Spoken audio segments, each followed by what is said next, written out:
21 pasajes difíciles.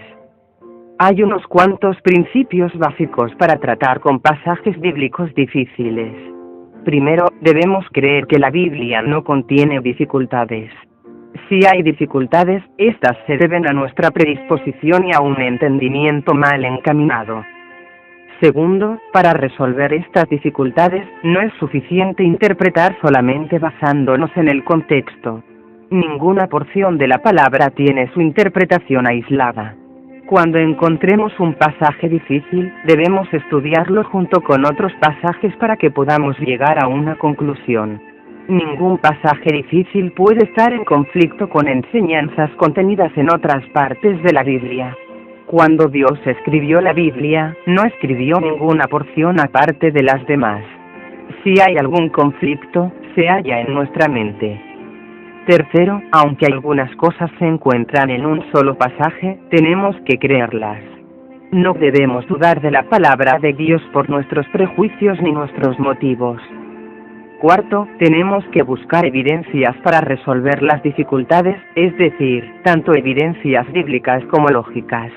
La palabra de Dios es absolutamente lógica. Él nunca dice nada ilógico. Quinto, la dificultad de la que estamos hablando aquí se relaciona con la interpretación y la doctrina. Si hay disparidad en los números usados en las Escrituras, no debemos considerarla una dificultad.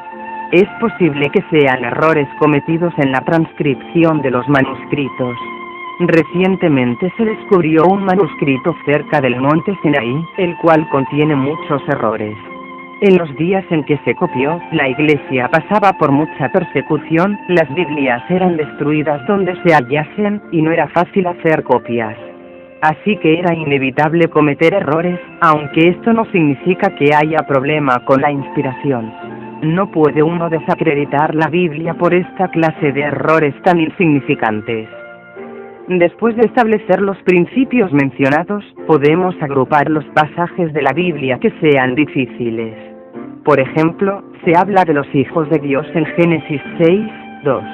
Se habla de ciertos hombres que descendieron vivos al Seol en Números 16:30. Tenemos el caso de un hombre anciano que viene de los muertos, a quien Saúl se dirigió como Samuel, en 1 Samuel 28:14. O el texto que dice: pero de aquel día y hora nadie sabe, ni el Hijo, en Mateo 24:36. Las dos espadas mencionadas en Lucas 22:38. El pasaje donde leemos: a quienes perdonáis los pecados, les son perdonados, en Juan 20:23. Es imposible que sean otra vez renovados para arrepentimiento en Hebreos 6:6. Ya no queda sacrificio por los pecados, en Hebreos 10:26. Los espíritus que estaban en prisión, en Primera de Pedro 3:19, y ha sido anunciado el Evangelio a los muertos en 1 Pedro 4:6. Se puede decir que todos estos pasajes presentan controversia en su interpretación. Otros pasajes técnicos, como el de pasar un camello por el ojo de una aguja, en Mateo 19:24, ya se resolvieron hace 400 años y, por consiguiente, ya no se consideran problemáticos. El viaje de Pablo a Jerusalén, en Hechos 21, tampoco ofrece problemas de interpretación, pues es un asunto relacionado con su acción. Siguiendo estos principios, tomemos un pasaje conflictivo del Antiguo Testamento. Génesis 6 habla de los hijos de Dios. Este caso tiene una estrecha relación con la segunda venida del Señor Jesús, porque él dijo: como fue en los días de Noé, así también será en los días del Hijo del Hombre. Lucas 17:26. ¿Qué sucedía en los días de Noé? En ese tiempo los hijos de Dios se casaban con las hijas de los hombres. Muchos expositores creen que esto se refiere a los hijos de Set que se casaron con las hijas de Caín. Muchas versiones reconocidas de la Biblia ofrecen esa misma interpretación, pero esto no es muy convincente. De la unión de los hijos de Dios con las hijas de los hombres nacieron los que fueron llamados nefíleos. Muchas versiones de la Biblia traducen esta palabra como gigantes. El significado original de la palabra es los caídos. ¿Cómo podían los hijos de Set casarse con las hijas de Caín y producir nefíleos? Tanto Set como Caín eran humanos. ¿Cómo podían sus descendientes ser otra cosa que seres humanos? Esta enseñanza es totalmente errónea. ¿Quiénes eran estos hijos de Dios? Tenemos que buscar la respuesta en alguna parte del Antiguo Testamento. Si buscamos, encontraremos evidencias de que los hijos de Dios deben ser los ángeles. El libro de Job nos da una prueba contundente de ello. Dicho libro se escribió antes que el Génesis. Se sabe que Génesis se escribió en los días de Moisés, mientras que Job se escribió en los días de Abraham. Con frecuencia los libros usan la terminología de obras anteriores. En Job 1, 2 y 38, a los ángeles se les llama hijos de Dios. Por tanto, los hijos de Dios mencionados en Génesis 6 deben ser los ángeles. El Señor Jesús dijo: porque en la resurrección ni se casarán ni se darán en casamiento, sino que serán como los ángeles del cielo. Mateo 22:30. Esto no significa que los ángeles no puedan casarse, sino simplemente que no lo hacen. Dios les prohibió a los ángeles casarse, porque ellos son espíritus. Pero en Génesis ocurrió la confusión más grande del mundo. El espíritu de Satanás entró en un animal muy inferior, una serpiente. Debido a esto, vemos en Génesis 3 la unión de un espíritu con un animal. Según Génesis 6, los espíritus se unieron con los hombres. Los ángeles no deben casarse, pero se casaron con las hijas de los hombres. Como resultado nacieron nefíleos. Cuando estos nacieron, Dios los destruyó.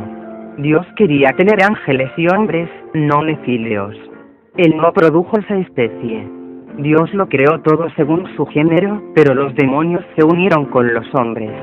Esto produjo nefíleos en el mundo, y Dios los juzgó severamente. Más tarde, Dios destruyó a los anaceos porque también eran nefíleos. Pese a que fueron aniquilados durante el diluvio, los encontramos de nuevo en Canaán, donde también tenían que ser destruidos. Dios no permitiría que tales criaturas permanecieran en la tierra. Judas 6 habla de algunos ángeles que no guardaron su principado, sino que abandonaron su propia morada. Estos son los ángeles que se casaron con las hijas de los hombres. También a ellos se alude en 2 Pedro 2, 4. En Génesis 6, 3 leemos: y dijo Jehová: no contenderá mi espíritu con el hombre para siempre, porque ciertamente él es carne. El texto hebreo es más claro que la traducción, pues esta omite la palabra también. En el idioma original el versículo reza: porque él también es carne. ¿Qué significa esto? Quiere decir que hay otro que también es carne. Supongamos que decimos: usted come y yo también. La palabra también indica que hay una segunda persona que realiza la misma acción. Cuando Dios dijo que el hombre también era carne, queda implícito que algo más ya era carne. ¿Qué otras criaturas se pueden comparar con los seres humanos? Solamente los ángeles. Si los hombres también llegaron a ser carne, se entiende que los ángeles ya lo eran. Con tal evidencia podemos decir con certeza que los hijos de Dios son los ángeles. Ya el hombre había pecado en Génesis 3, pero haber pecado es diferente de volverse carne, lo cual se menciona en Génesis 6. Pecar es una acción, y por ende no incluye la naturaleza misma del hombre. Volverse carne indica que todo el ser cae bajo la influencia de la carne e involucra la naturaleza misma del hombre. No solo debemos tomar en cuenta la caída del hombre, en el capítulo 3, sino que también debemos observar el progreso de la pecaminosidad del hombre. Adán realizó la acción de pecar. Caín expresó su lujuria. Para cuando vino el diluvio, el pecado se había desarrollado mucho más. Ya el hombre se había vuelto carne y pecaba por costumbre. Cuando el hombre pecó, el Espíritu Santo continuó luchando con el hombre, pero cuando el hombre se volvió carne, la lucha cesó. En Génesis 6, 3 dice: no contenderá mi espíritu con el hombre para siempre.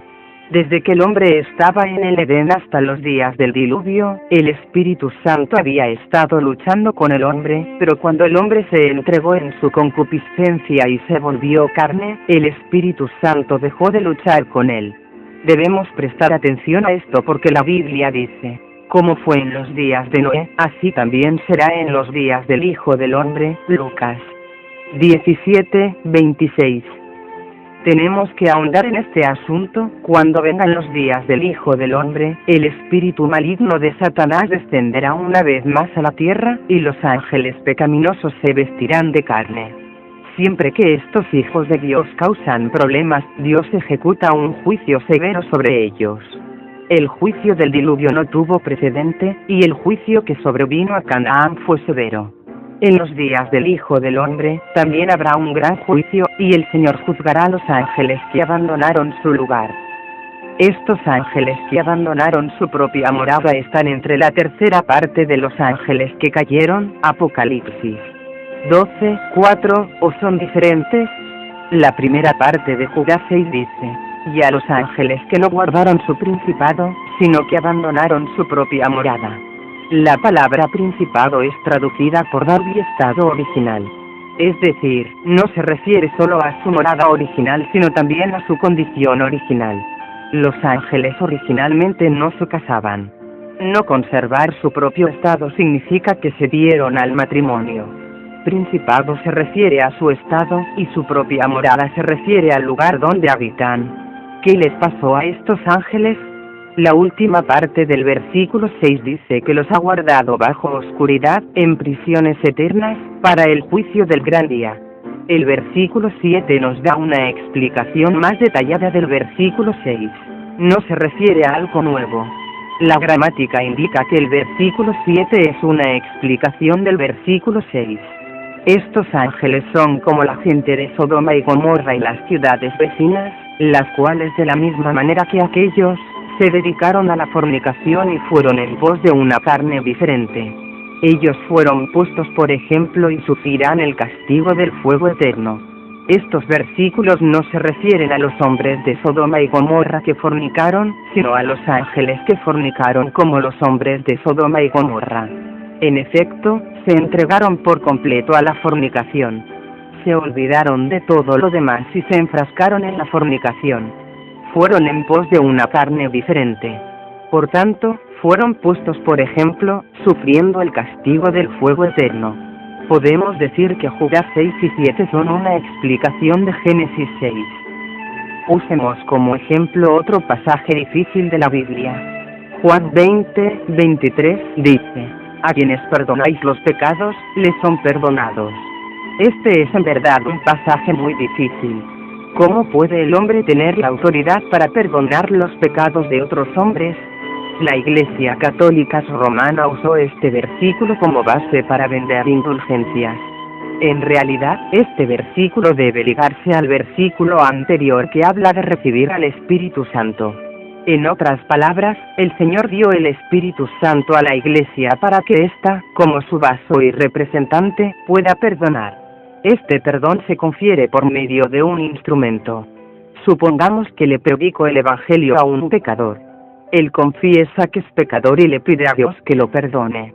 Gime, llora, se arrepiente y recibe con sinceridad al Señor Jesús, pero no ignora que necesita ser perdonado. Si alguien en la iglesia se para y le dice: Dios ha perdonado tus pecados, tal declaración le ayuda mucho. La Iglesia puede decidir quién puede bautizarse y quién puede tomar la mesa del Señor, porque ella recibió al Espíritu Santo, bajo cuya autoridad puede ser un poderoso instrumento para perdonar o retener los pecados de los hombres. La Iglesia solo puede perdonar si mora en el Espíritu Santo y respira a este Espíritu.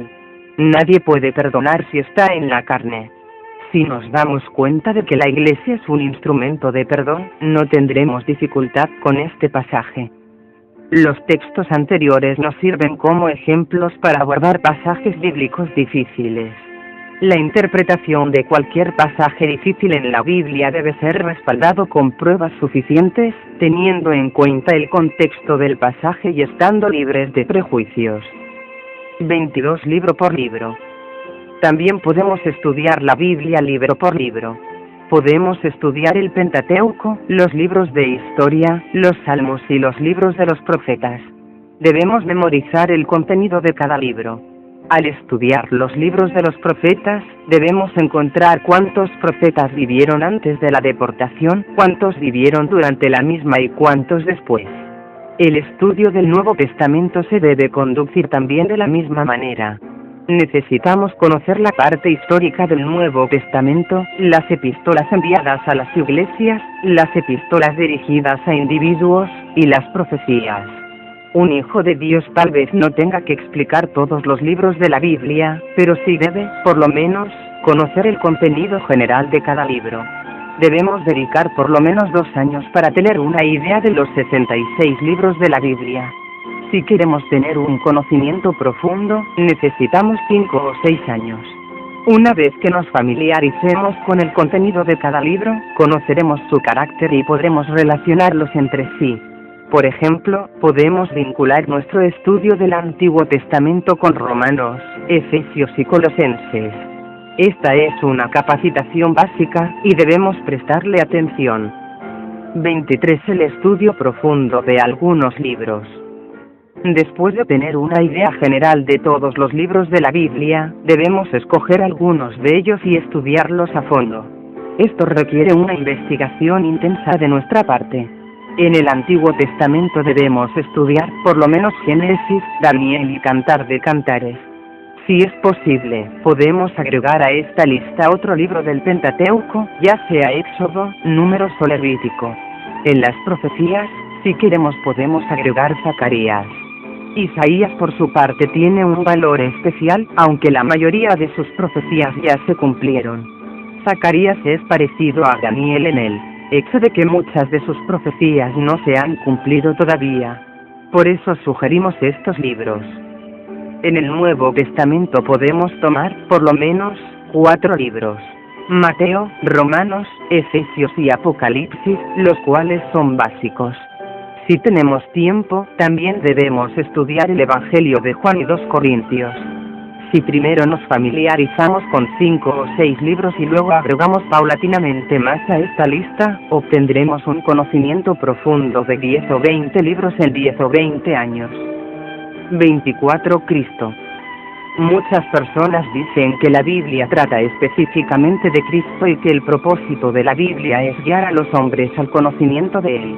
En todo el Antiguo Testamento y el Nuevo, hay una línea continua que sigue a Cristo. Podemos encontrar a Cristo en Génesis. En 1:26 hay una conversación en la deidad para decidir la creación del hombre. El versículo 27 presenta al hombre y a la mujer creados a la imagen de Dios. Puesto que el versículo 26 dice, hagamos, el versículo 27 debería usar el pronombre nuestra. Sin embargo, el versículo 27 usa el pronombre singular su, el cual indudablemente se refiere a Cristo, porque Él es el único de la deidad que tiene imagen. Por consiguiente, en la existente creación, el hombre fue creado en su imagen. Génesis 3 habla de la simiente de la mujer. Mateo 1 nos muestra que el hijo de María era la descendencia de la mujer. Vemos a Cristo en Génesis, Éxodo, Levítico, Números y Deuteronomio. Le vemos en la historia de David, en los libros de los profetas que estaban antes de la deportación, como por ejemplo, Isaías y Jonás. Los libros de los profetas escritos durante la deportación y los que se escribieron después de que el pueblo regresó, también están llenos de Cristo. No solamente encontramos a Cristo en las profecías, sino también en todas las leyes ceremoniales. Tanto Génesis como Levítico hablan de las ofrendas. Inclusive después de la edificación del templo continuaban las ofrendas. Primero, vemos a Cristo en las ofrendas y sacrificios. Segundo, vemos a Cristo en la ley de la purificación del leproso, la limpieza que hacían las cenizas de la vaca alazana, y la purificación de los sacerdotes. Tercero, vemos a Cristo en el sacerdocio, en las vestiduras sacerdotales y en las tareas que se hacían en la presencia de Dios. Cuarto, vemos a Cristo en todas las fiestas. Muchas personas también tipifican a Cristo. Algunas lo tipifican explícitamente, otras lo tipifican por su relación con Él. ¿Qué significa tipificarlo explícitamente? El Señor Jesús dijo, «He aquí más que Salomón en este lugar», Lucas 11:31. Esto nos muestra que Salomón tipifica al Señor Jesús. El Señor Jesús también dijo, «Porque como estuvo Jonás en el vientre del gran pez 3 días y 3 noches», Mateo 12:40. Esto declara específicamente que Jonás también tipifica a Cristo. Gálatas 3 dice explícitamente que Isaac es un tipo de Cristo. Sin embargo, José no lo es. Aunque algunas partes de la experiencia de José corresponden a la de Cristo, no hallamos ninguna cita que diga que José tipifica a Cristo. Por tanto, no solamente encontramos personas que tipifican a Cristo directamente, sino también personas que lo tipifican porque su experiencia corresponde a la de él. A esta categoría pertenecen Adán, Noé, José, David y Josafat. Otros tipos de Cristo son el maná, la serpiente de bronce, el tabernáculo, la escalera de Jacob, etc. En el Antiguo Testamento Cristo también es tipificado por las dos aves, los dos reyes, los dos sacerdotes y los dos precursores. Las dos aves tipifican respectivamente la muerte y la resurrección, los dos reyes, la guerra y la paz. Los dos sacerdotes, lo terrenal, Aarón, y lo celestial, Melquisedec. Los dos precursores se relacionan con el éxodo de Egipto y la entrada en Canaán. Todos estos son tipos de Cristo. En el Nuevo Testamento encontramos la historia, las enseñanzas, los milagros y las profecías de Cristo. En Hechos vemos que Él reina. En las epístolas hallamos su morada. En Apocalipsis vemos su reinado futuro. Este es un buen ejercicio para seguir la línea de Cristo que se extiende desde Génesis hasta Apocalipsis. 25. El estudio de palabras. Este es un método importante para estudiar las Escrituras, y su alcance es bastante amplio. Ya hablamos del método de estudiar temas específicos. Aparentemente, el estudio de las palabras es semejante al estudio de los temas, pero en verdad son diferentes. El estudio de los temas gira en torno a conceptos, aunque la redacción exacta de la Biblia tal vez no mencione exactamente el tema. Pero podemos examinar el contenido y el significado espiritual del texto relacionando pasajes afines. Esto es lo que significa estudiar por temas. Por otro lado, el estudio de las palabras requiere que se encuentren todos los versículos que contienen cierta palabra al estudiarlos. Cuando estudiamos las palabras, podemos usar la ayuda de una concordancia. Sugiero esta lista de palabras. 1. Pecado. 2. Muerte. 3. Arrepentimiento. 4. Fe. 5. Perdón. 6. Reconciliación. 7. Misericordia. 8. Gracia. 9. Justicia. 10. La ley. V. G. Los preceptos escritos. 11. Leyes. V. G. La ley de la mente, la ley del espíritu, etc. 12. Vida. 13. La obra. 14. Viejo. 15. Nuevo. 16. Crucifixión. 17. Sangre. 18. Salvación. 19. Redención. 20. Sustitución. 21. Resurrección. 22. Hijo. 23. Sacerdote. 24. Ofrenda. 25. Santidad. 26. Amor. 27. Esperanza. 28. Corazón. 29. Espíritu. 30. Luz. 31. Gozo. 32. Paz. 33. Verdad. 34. Gloria. 35. Oración. 36. Bendición. 37. Promesa. 38. Consuelo. 39. Comida. 40. Obediencia. 41. Sufrimiento. 42. Tentación. 43. Mundo. 44. Carne. 45. Carnal. 46. Ira. 47. Mente. 48. Generación. 49. 49. Todo. Aquel. Y 50. Montaña. Si queremos agregar palabras a esta lista, podemos expandirla 3 o 4 veces. Pero esta lista es suficiente para empezar. Este estudio dirige nuestra atención al significado de las palabras y la frecuencia de su uso. Si recopilamos todos los versículos y los ponemos en orden, hallaremos lo que Dios dice en cuanto a cada una de estas palabras. Por ejemplo, al estudiar la palabra regocijo, podemos encontrar todos los versículos que la contienen. Podemos anotar varias enseñanzas relacionadas con regocijarse y agrupar los versículos. ¿Cuándo nos debemos regocijar? ¿De dónde viene nuestro gozo? ¿Qué clase de personas no pueden regocijarse? ¿Cómo nos podemos regocijar? Si hacemos esto sabremos algo sobre el regocijo. Otra palabra que encontramos en la Biblia es comer. Miremos algunos de los versículos donde se menciona esta palabra. Juan 4:34 dice: mi comida es que haga la voluntad del que me envió y que acabe su obra. En Salmos 37:3 dice: aliméntate en su fidelidad. Cuando los 12 espías regresaron de Canaán dijeron: todos los hombres que vimos son hombres de gran estatura, y éramos nosotros, a nuestro parecer, como langostas. Pero Josué y Caleb dijeron: no temáis al pueblo de esta tierra, porque nosotros los comeremos como pan. Números 13:25-14:9. Si agrupamos todas las porciones que hablan de comer, veremos 3 clases de comida.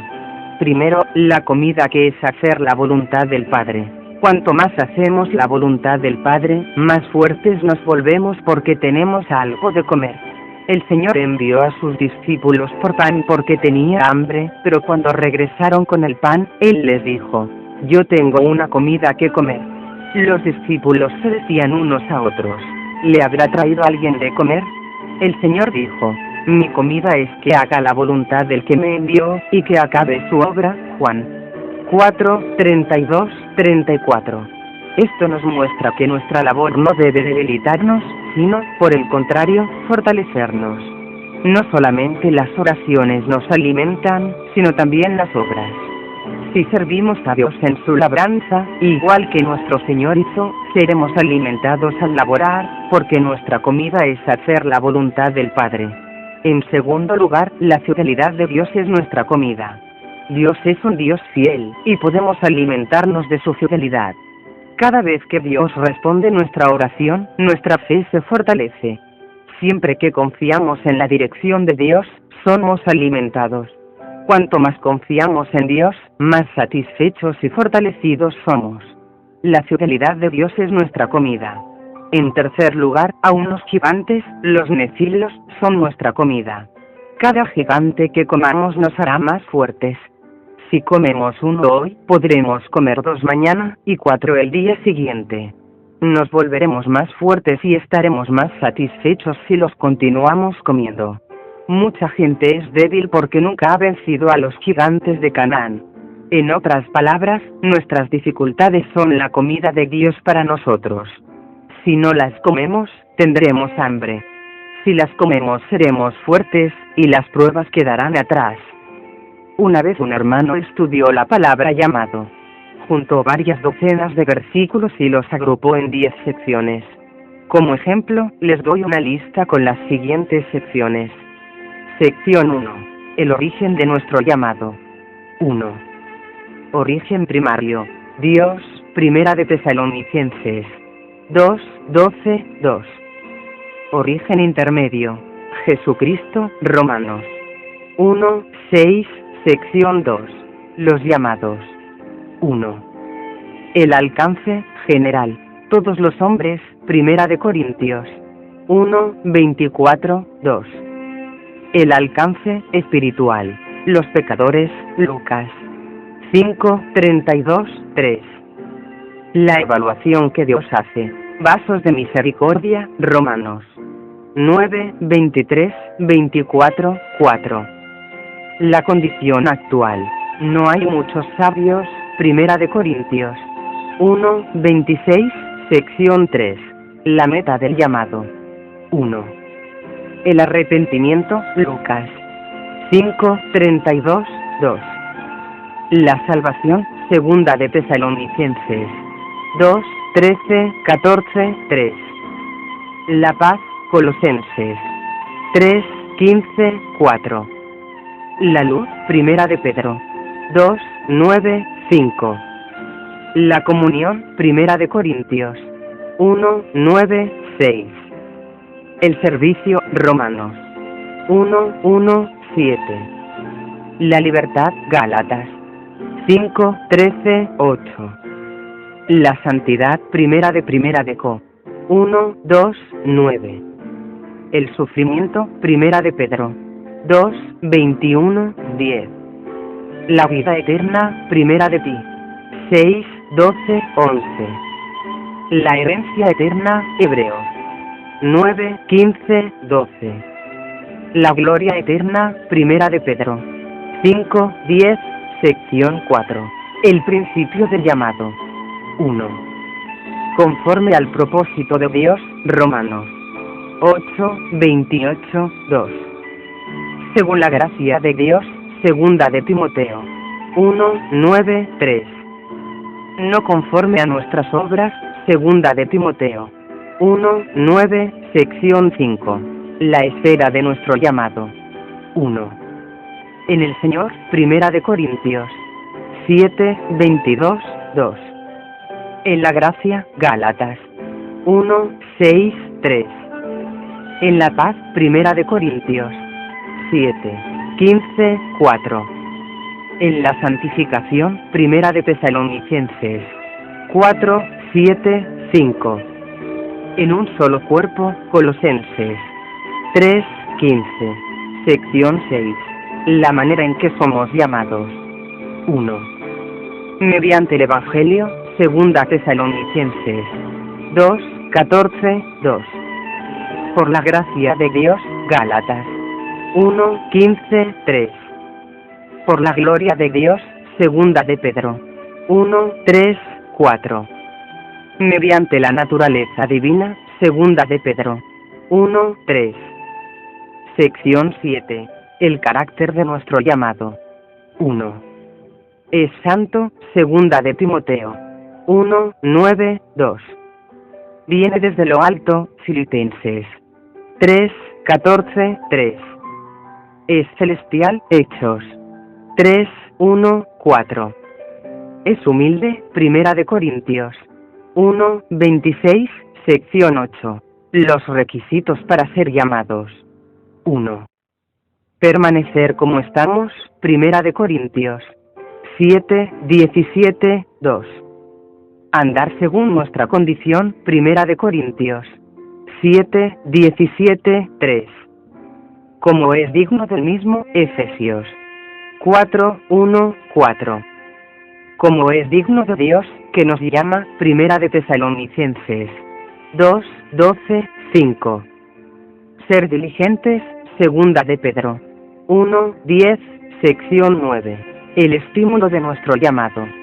1. La esperanza, Efesios 1, 18, 4, 4, 2. El premio, Filipenses 3, 14, sección 10. La garantía de nuestro llamado. 1. La naturaleza de Dios, su fidelidad, Primera de Corintios 1, 9. Primera de Tesalonicenses 5, 24, 2. El plan de Dios, Romanos 11, 29, 3. La gracia de Dios, Romanos 11, 29. Todos estos versículos contienen la palabra llamado. El hermano que mencionamos recopiló todos estos versículos y los agrupó en 10 secciones. Cuando hacemos esto, tenemos un cuadro muy claro de nuestro llamado. Si escogemos varias docenas de términos, estableceremos un fundamento en el conocimiento de la Biblia. Cuando leemos Génesis tenemos que poner atención a la palabra generación. Por ejemplo, en 5:1 dice, este es el libro de las generaciones de Adán. Cuando leamos Éxodo, notemos la expresión, Jehová mandó. En Levítico encontramos que la palabra santo se usa con frecuencia. En los Salmos encontramos las expresiones, tu palabra, los enemigos, espera y Selah, las cuales se usan mucho. En Proverbios encontramos sabiduría, mentiras, mal, perezoso, orgullo, corazón, boca, labios y ojos, palabras que se usan frecuentemente. En Eclesiastés encontramos las palabras vanidad y bajo el sol. En Mateo, las palabras justicia y el reino de los cielos. Nótese que Mateo usa la palabra montaña por lo menos 8 veces, 4, 8, 5, 1, 14, 23, 15, 29, 17, 1, 24, 3, 26, 30, 28, 16, y en cada caso sucede algo importante. En Marcos encontramos la palabra inmediatamente. En Lucas, el Hijo del Hombre. En Juan, enviado, Padre habitar. En Hechos, Espíritu. En Romanos, muerte, fe y justicia. Gálatas raras veces usa la palabra amor y nunca habla de santidad. Sin embargo, Efesios usa con mucha frecuencia amor y santidad. Tenemos que prestar atención a todos estos hechos y examinarlos. Algunas veces se usa la misma palabra en una o varias porciones de la palabra. Por ejemplo, en Primera de Crónicas 16 y Salmos 71, la palabra continuamente aparece 7 veces. Primera de Crónicas 16, 6, 11, 37, 40. Salmos 71, 3, 6, 14. El Salmo 86 usa porque 8 veces. Josué 23 dice 13 veces Jehová vuestro Dios. Y Esdras 7 habla 7 veces de elementos que se relacionan con Dios: la mano de Dios, la ley de Dios, la casa de Dios, la voluntad de Dios, el altar de la casa de Dios, los ministros de la casa de Dios y la sabiduría de Dios. Pablo dijo 3 veces en sus epístolas: todo lo que hacéis, hacedlo todo en el nombre del Señor Jesús. Colosenses 3, 17. Todo lo que hagáis, hacedlo con el alma, como para el Señor. 3, 23. Hacedlo todo para la gloria de Dios. Primera de Co. 10, 31. El Evangelio de Juan y sus epístolas hablan de estar llenos de gozo en 6 ocasiones. Juan 3, 29, 15, 11, 16, 24, 17, 13, 1 Juan 1, 4, 2 Juan 12. Pablo en sus epístolas usa 5 veces gracias a Dios. Romanos 6, 17, 7, 25, Primera de Corintios 2, 14, 9, 15. Las palabras vencer en Apocalipsis, preciosas en las epístolas de Pedro, y gozo en Filipenses, tienen un significado particular y se usan con un propósito. Cuando leemos la Biblia tenemos que ahondar en estas palabras especiales y organizarlas en bosquejos y conceptos doctrinales. Esto nos traerá grandes beneficios. 26. Las doctrinas en la Biblia. Hay 7 doctrinas fundamentales, que son: 1. Dios el Padre. 2. El Hijo de Dios. 3. El Espíritu Santo. 4. El pecado. 5. La redención. 6. La vida y la conducta cristianas. Y 7. Los eventos futuros. Todas estas son doctrinas cruciales. De hecho, esto es teología. En cuanto a Dios el Padre, podemos observar su nombre, su corazón, su naturaleza, sus atributos, su poder, su autoridad, su relación con el Hijo, la forma en que nos redime, etc. También debemos agrupar todos los versículos que se relacionan con esto. Cuando el Señor Jesús vino a la tierra, claramente proclamó que Él era el Hijo. Así que, por la eternidad el Señor Jesús es el Hijo.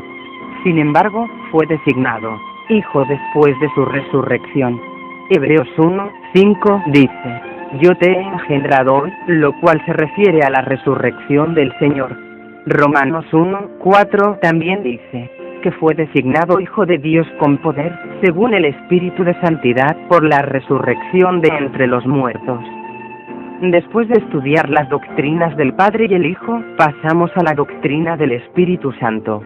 Para entender al Espíritu Santo, debemos conocer, por lo menos, la obra que hace en el hombre y la que hace fuera de él. Debemos distinguir claramente entre la obra del Espíritu Santo sobre el hombre y su obra en él. De no ser así, no entenderemos claramente al Espíritu Santo. También debemos abordar el tema del pecado, la redención, la vida de los hijos de Dios en la tierra hoy, y los eventos futuros uno por uno. Casi toda la teología se relaciona con estas 7 cosas. Cuando no tengamos ninguna duda al respecto, tendremos cierto grado de seguridad en cuanto a las enseñanzas fundamentales de la Biblia. 27. La progresión de las doctrinas en la Biblia. Todo lector de la Biblia debe tener presente que la Biblia es la revelación de Dios dada a nosotros en muchas porciones y de muchas maneras. Hebreos 1:1. Dios nos concede revelación no solamente en muchas porciones sino también en diferentes maneras, y cada vez que nos concede una nueva revelación, es más avanzada que la anterior. Tenemos que hallar el avance de la verdad de Dios a través de toda la Biblia. Esto no significa que la revelación de la Biblia sea incompleta. La revelación de Dios está en toda la Biblia y es completa. Sin embargo, dicha revelación es progresiva. En la primera etapa Dios se revela en una manera. En la segunda etapa, agrega más revelación a la primera, y en la siguiente etapa se agrega aún más revelación y así sucesivamente, hasta completarla. No podemos decir que la revelación de Dios sea imperfecta en alguna de las etapas. Pero cuando comparamos la revelación global, cada etapa de la revelación es incompleta. La revelación que Dios le dio a Abraham era perfecta para esa época. Pero cuando la vemos a la luz de la revelación completa de hoy, nos damos cuenta de que no era completa. Tenemos que seguir la revelación de Dios desde Adán, pasando por Noé, Abraham, los hijos de Israel, Moisés, de una manera total y completa. La revelación de Dios siempre es progresiva. También debemos aprender a distinguir entre las verdades dispensacionales o temporales de Dios y su verdad eterna. En la Biblia algunas doctrinas se aplican solo a ciertas dispensaciones, mientras que otras son válidas para todas las épocas. Algunas veces Dios emitió un mandamiento en cierta dispensación que no tenía como fin durar por la eternidad. Por ejemplo, Dios ordenó a los hijos de Israel que dieran muerte a todos los cananeos. Esta es una verdad dispensacional, es decir, aplicada a una época específica. No quiere decir que se debe hacer esto por la eternidad. Tenemos que diferenciar entre las verdades dispensacionales y las verdades eternas. Algunas palabras por naturaleza se limitan a una dispensación, pues están dirigidas a los hombres de una era, no a todas las épocas. Otras palabras son de carácter eterno y se aplican a todos los hombres de todos los tiempos. Cuando leemos la Biblia tenemos que distinguir entre las verdades dispensacionales y las que son eternas. Tenemos que saber cuáles se aplican solamente a cierta era y cuáles a todas las demás. De lo contrario, encontraremos muchos obstáculos insuperables. Mucha gente tiene el concepto erróneo de que el Antiguo Testamento es solamente para los hombres de esa era. Se piensa que todo su contenido es de carácter dispensacional, que se limita a esa época. Otros piensan que todo lo que contiene el Antiguo Testamento es para nosotros, y que debemos tomar todo el Antiguo Testamento como una verdad eterna. En realidad, tenemos que separar las verdades dispensacionales de las eternas. Si la palabra que Dios da a los hombres de cierta época es aplicable solo a ese tiempo, se trata de una verdad dispensacional. Si se aplica igualmente a todos los hombres de todas las épocas, es una verdad eterna. La verdad eterna es progresiva. En una era puede ser que Dios diga una o dos cosas solamente. En la siguiente era, habla un poco más. Sin embargo, tenemos que saber que el avance de la verdad solamente se produce dentro de los límites de las Escrituras. Las doctrinas que se desarrollan aparte de la Biblia no se pueden considerar parte de la verdad progresiva. Al leer Génesis descubrimos que Dios es el creador, el gobernador, el dador de la ley, el juez y también el redentor. La verdad acerca de Dios en el Antiguo Testamento es progresiva. Estos 5 aspectos son desarrollados adecuadamente en todo el Antiguo Testamento. En Génesis también vemos que la creación del hombre fue gloriosa y su caída muy vergonzosa. Como necesitaba salvación, buscó a Dios y trató de salvarse por sus propias obras. Esto es lo que el libro de Génesis nos dice acerca del hombre. Sin embargo, el Nuevo Testamento profundiza con más detalle en estas 5 verdades relacionadas con el hombre. A esto nos referimos al hablar de la progresión de la verdad. De Adán a Samuel, vemos una teocracia, es decir, el gobierno directo de Dios sobre su pueblo. Desde David y Salomón hasta la deportación a Babilonia, vemos una monarquía, es decir, el gobierno de Dios sobre su pueblo por medio de reyes. Desde la deportación de Babilonia hasta la venida del Señor Jesús, tenemos el gobierno de los profetas y los sacerdotes. Primero hubo una teocracia, luego una monarquía, y después el gobierno de profetas y los sacerdotes. Desde el principio hasta el final hay un progreso, de preceptos exteriores a preceptos internos. Todo lo que era externo falló, pero luego vino la justicia interna. Así que vemos una progresión. En el Nuevo Testamento, vemos claramente a Cristo en los 4 evangelios. Esto es un avance. Podemos dividir los 4 evangelios en 7 secciones. En la primera sección, el Señor Jesús demostró que Él era el Mesías. Esto sucedió en Jerusalén, Judea y Samaria, y se describe en Juan 1:4. En la segunda sección, después de la afirmación de ser el Mesías, proclamó el reino de los cielos. Tenemos la declaración del reino de los cielos en el capítulo 4 de Mateo, el contenido del reino de los cielos de los capítulos del 5 al 7, y el misterio del reino de los cielos en el capítulo 13.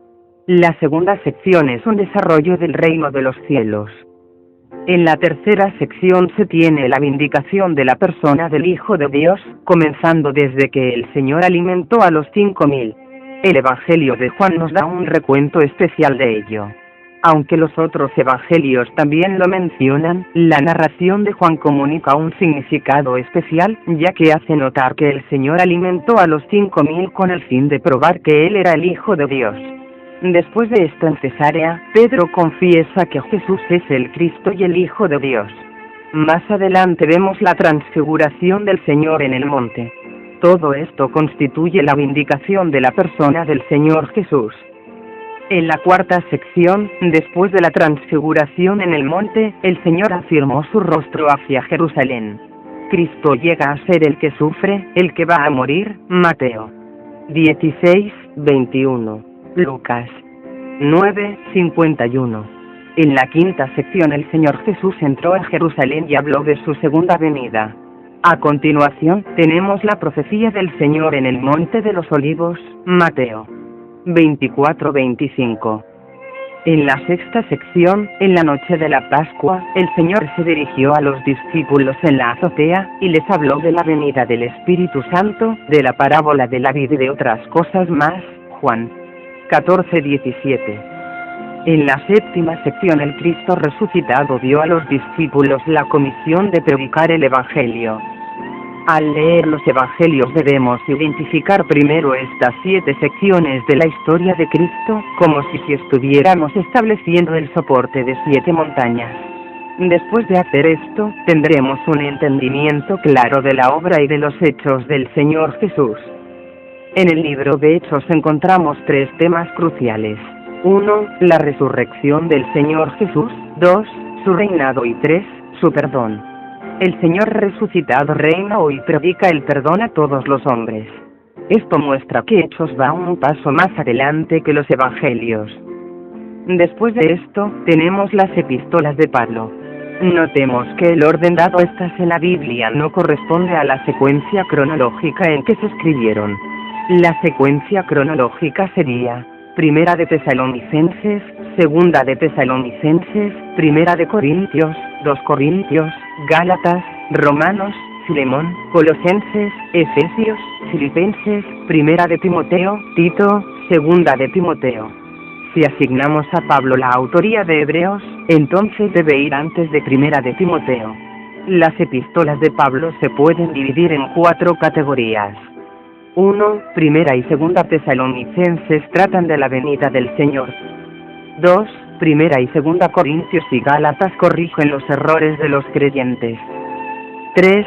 Romanos, Filemón, Colosenses, Efesios y Filipenses hablan de Cristo. 4. Primera y Segunda Timoteo y Tito abarcan la administración y el orden de la Iglesia y no añaden mucho en cuanto a la revelación. La revelación que Dios le dio a Pablo llegó a la cima en Efesios. En la secuencia anterior vemos que la verdad en la Biblia avanza continuamente. En la época de Pablo, el asunto de la Iglesia estaba totalmente establecido, los errores de los creyentes habían sido corregidos, las riquezas de la Iglesia se habían producido, y la venida del Señor había quedado clara. Esto es avance. El resto de las epístolas, como por ejemplo, Hebreos, Jacobo, Santiago, Primera y Segunda Pedro, y Judas, son de diferente índole, pues tienen sus propias características. Algunos las llaman las epístolas universales. Hebreos nos muestra el nuevo pacto. Jacobo hace énfasis en las obras.